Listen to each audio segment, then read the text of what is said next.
announcement, hey, Monica Potter's going to have a baby. The joy of life. There was no announcement of this. Yeah. Instead it was, Monica's betrayed us and she's going to leave the organisation and we're going to have to work harder because she's betrayed the trust. That's the viewpoint. There was never the word love spoken in one single conversation. Yeah. No, it's do this. You know, I'd look out on the public Scientologists. At least they had the option to have that. Yeah. As a staff member, that in the SEAL, there wasn't that option. You could have a relationship. You could have love. Public Scientologist, he had the joy of getting auditing and this apparent privilege to speak. I had the penalty. I had security checks and interrogation every 2 months. That was my auditing. When something went wrong with a public Scientologist auditing, you had a chance to get it corrected. I didn't. We went off to the cramming office and were told, M9, you know, clear up your misunderstood words, you're out ethics. Yeah. You know? That was my experience. Your experience, you had a win in Scientology, you enjoyed a moment. You could go out to a cafe and talk to your friends. The moment I had anything out of it, I come out of the auditing session, 5 minutes later, I'm back on post. Right, who am I going to court-martial today? Yeah. Or who's on my list to go off and get? So what was your post when you were doing this? Most years I spent was over in Los Angeles, and there I was in charge of the communications or the establishment division of the messenger organisation.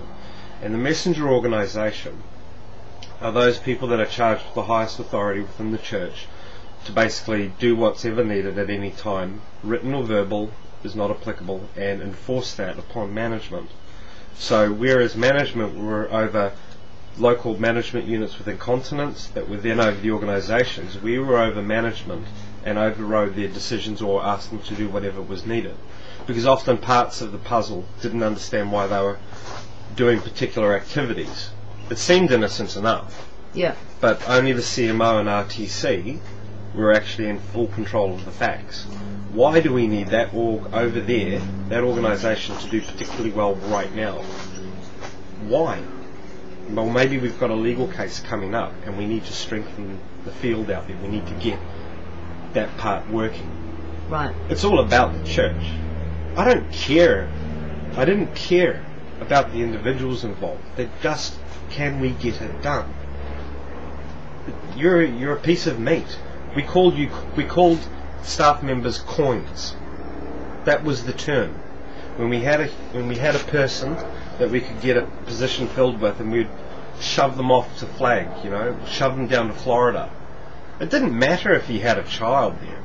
It didn't matter if he had a wife in Los Angeles. That's not the point. I can take this guy, I can send him over to the flag land base, and I can fix that problem. And then he starts screaming about the fact that he's away from his family. It's like, excuse me, SEAL policy says you will do anything required of you in the name of the SEAL, and you will do it. If you don't, you're in ethics conditions. Do you have doubts about being a SEAL member? You have doubts? You're a suppressive person. Do you want to be declared? We're going to have to tell your wife and kids that. And then you separate them off. Right, your communication's over. Talk to the wife. I'm sorry, but your husband has decided that he's got doubts on the SEAL. He's not willing to perform his duties, and you know, we've done a security check on him, and I'm sorry to tell you, but he's actually thought about going out 2D on you. He's thought about other women. Right. You know, he's not really in line with the purpose anymore, and sadly to say, you're not part of his equation anymore either. You can do something about this. You can leave him and stay in the SEAL. You can do this. And sure enough, she sits down there and goes, geez, why did he go to Florida and walk away from me? And then she takes a look at it. Was he a good father? Oh, I never got to spend time with him anyways.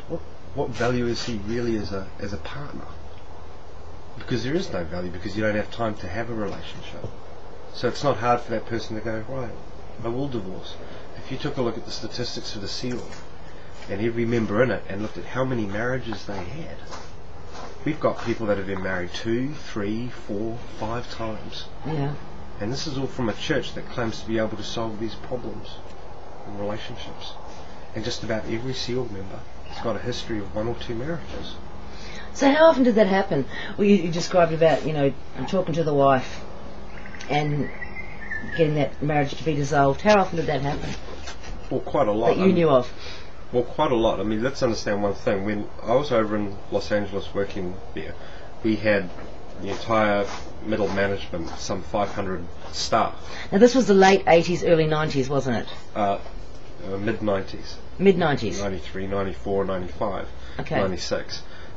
We had around 500 staff. Now, if you could imagine for a moment possibly having each staff member being in some serious trouble perhaps twice in a year. That equated to 1,000 incidents per year. Over my 3-year period there, that's some 3,000 incidents. Now, this staff member over here may hear about something, but from my position in the communications office, we're the ones who are dealing with it every day. Yep. So I dealt with this quite a lot. How many instances, you asked? I couldn't even give you a figure. It would be, if we were going to talk about specific incidents of sitting a guy down about his marriage, or the issue with talking to his family, yep. then we're talking hundreds. Right. Some of these young kids, they're all from around the world. They've got no other hope other than the hope that we give them. They've been told to disconnect. Their families are asking for them back. They want them back for Christmas. Yep.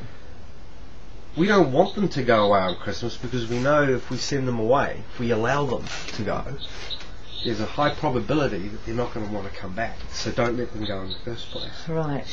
Now, what happens is the family arcs up, goes, come on, you're entitled to several weeks leave per annum, come back, have it. What I would do, give them a security check, give them an interrogation. I'm sorry, but you did this wrong. You're going to have to do conditions, you're going to have to do liability. This could take you several months. We can't approve your request for leave. Denied. And then the family starts sending letters. What are you involved in that you can't even take time off? I received a letter. All communications to the staff from the public are monitored. I see the communication. I go, oh God, they're going to get him out. So I pull the staff member in, put the letter over here. Excuse me, your family, I think, is anti you being here. And they'll look down and go, God, I know. They know it. Of course they're anti them being there. They haven't been able to see them in a year or two. Yeah. And you talk to them and you go, well, what you're doing here in the SEAL, in Scientology, is far more important than your immediate family. Let's get them on the phone and talk to them.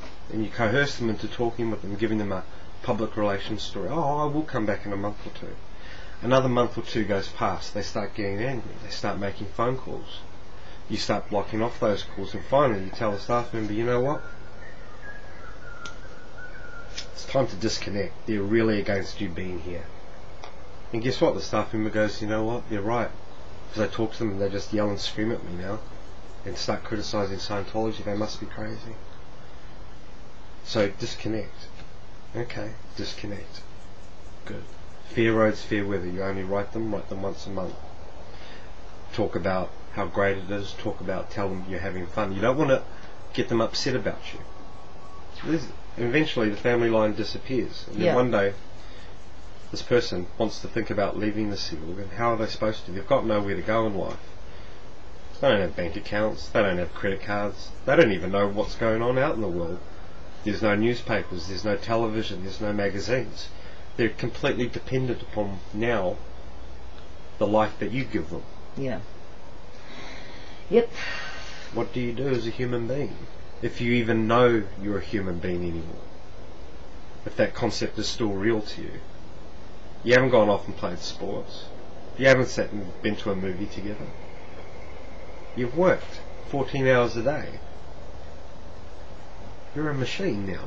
Yeah. And machines don't have the luxury of thinking. You just do. You just do. Yeah.